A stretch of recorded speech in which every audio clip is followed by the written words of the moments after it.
ओ, मुबारक हो यार।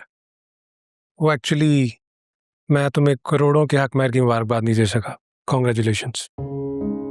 अगर तुम्हें लगता है कि ये करोड़ों का हक महर मेरे पाँव बांध देगा तो तुम्हें गलत लगता है।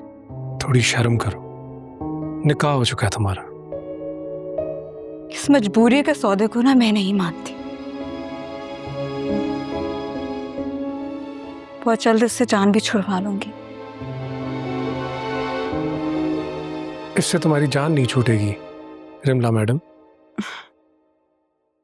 मिस्टर ऑन, आप अभी रिमला शफीक को जानते नहीं हैं।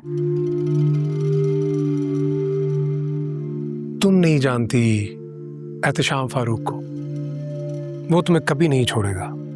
उसमें इतनी जुर्रत कहाँ है कि वो कुछ भी कर सके? बात जरूरत की नहीं है, बात है करोड़ों की फैक्ट्री की, जो वो तुम्हें किसी सूरत में नहीं देगा। ऑन,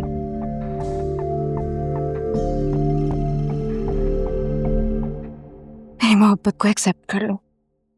सच्ची एक करोड़ों की फैक्ट्री मैं उनके मुंह पे दे मारूंगी। नहीं, इस 2 टके के इंसान के लिए अपना करोड़ों का नुकसान मत करो तुम। चलो मुझे इतना तो बताओ, किससे मोहब्बत करते हो तुम आखिर? जिसे मोहब्बत करता हूं उसे पा नहीं सकता, और जिसे पा सकता हूं उसे चाहकर भी मोहब्बत नहीं कर सकता। बहुत अजीब किस्मत है ऑन की। चाय। चाय?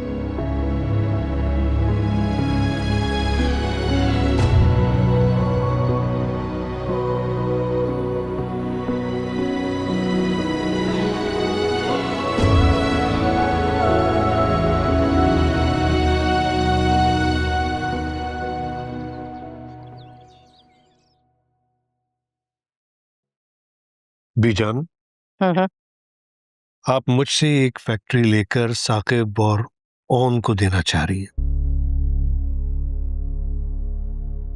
देना चाह नहीं रही हूं, बल्कि यूं समझो कि दे दी है। वकील भी आज बुला लिया है।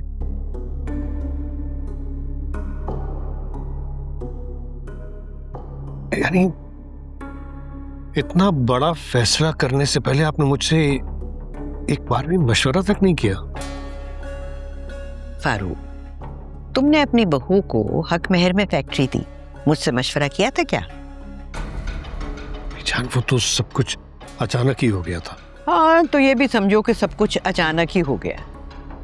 लेकिन बीजान, साकिब ने तो अपना हिस्सा बहुत साल पहले ले लिया था और फिर किसी फजूल सी बिजनेस में लगा के डुबो भी दिया सारा पैसा। तो आरफा, मैंने ये कब कहा कि ये साकिब का हिस्सा है? ये तो मेरा और राहत का हिस्सा है, और हम किसी काले चोर को दें या किसी और को दें, किसी को कोई एतराज होना नहीं चाहिए, है ना?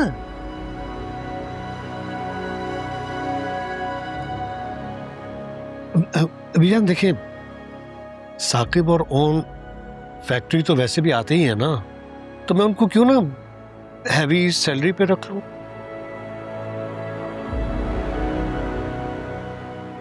देखो फारूक, पहली बात तो ये कि साकिब तुम्हारे साथ काम करना नहीं चाहता, और यही बेहतर है। और दूसरी बात ये कि मेरी ख्वाहिश है कि ऑन मेरी जिंदगी में अपने पैरों पर खड़ा हो जाए। लेकिन बीजान। तुम तो चुप करो ऑन, मैं फैसला कर चुकी हूं।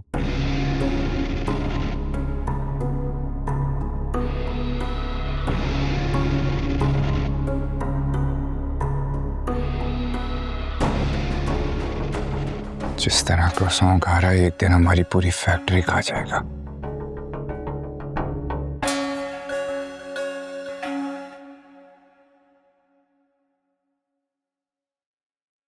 क्या हो गया है? आपकी कोई लॉटरी निकल आई है? रात से इतने खुश हैं। अरे, बताया तो था जहीर साहब के बेटे के बारे में। हाँ, लेकिन ये भी बताया था कि उम्र 35 साल है। तो इसमें मसला क्या है? कोई मसला नहीं है। अब पीएचडी हासिल करने में इतना वक्त तो लग ही जाता है।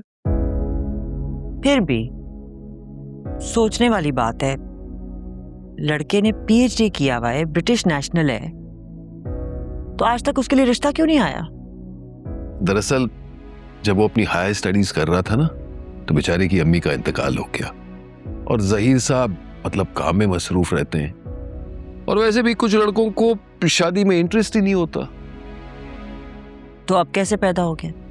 अरे रात वो खुद कह रहा था जब मैं जहीर भाई को आयला के बारे में बता रहा था। आखिर इतने साल बाद बचपन के यार से मुलाकात हुई ना। उसने आपसे खुद कहा है? हाँ भाई, यही तो दिलचस्प बात है। अब देखो ना, माशाल्लाह वेल एजुकेटेड है, मैच्योर लड़का है, और मजे की बात कोई सास या नंद का झंझट भी नहीं है। पता नहीं, वो पिछली दफा जो रिश्ते में हुआ था, वो उसके बाद ना दिल में डर बैठ गया है। जहीर बचपन का दोस्त है भाई, वो धोखा थोड़ी देगा, और दिखने में भी लड़का इतना बुरा नहीं है। सच पूछो तो मुझे तो आयला के लिए बहुत अच्छा लगता है। आप बीजान से बात करके देखें, देखते हैं वो क्या कहती हैं। मुझे तो कुछ समझ में नहीं आ रहा। नहीं नहीं, फिलहाल किसी से कुछ बोलने की जरूरत नहीं है जब तक बात पक्की ना हो जाए। पता है मुझे, इतनी अकल है।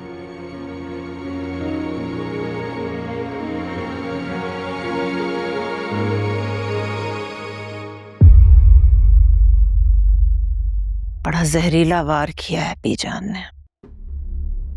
ये सब सिर्फ तुम्हारे अहमकाना फैसलों की वजह से। मैंने क्या किया? 101 बार समझाया कि बीजान को जिद मत दिलाओ मत दिलाओ, वो मेरे बाबा से भी 4 हाथ आ गए हैं। अगर नहीं, रहने दे, ये सब कुछ पहले से ठान के बैठी हुई थी, मैं जानती थी ये बात। तो फायदे में कौन रहा? साकिब ना, बैठे बिठाए जमा जमाया कारोबार मिल गया उसे। उसके हिस्से में भी कुछ नहीं आने वाला है, सब कुछ उस कमबख्त ऑन के हिस्से में जाएगा, आप देखिएगा। और तुमने मेरी फैक्ट्री लिख के दे दी अपनी भतीजी को, दूसरी फैक्ट्री ले गया ऑन, मुझे क्या मिला? 0। अच्छा सुने, मैं बात करूंगी ना शामी से, किसी तरह बहला फुसला कर रिमला से अपने नाम करवा ले फैक्ट्री। शिमला भतीजी है वो तुम्हारी, इतनी आसानी से नहीं लिखेगी।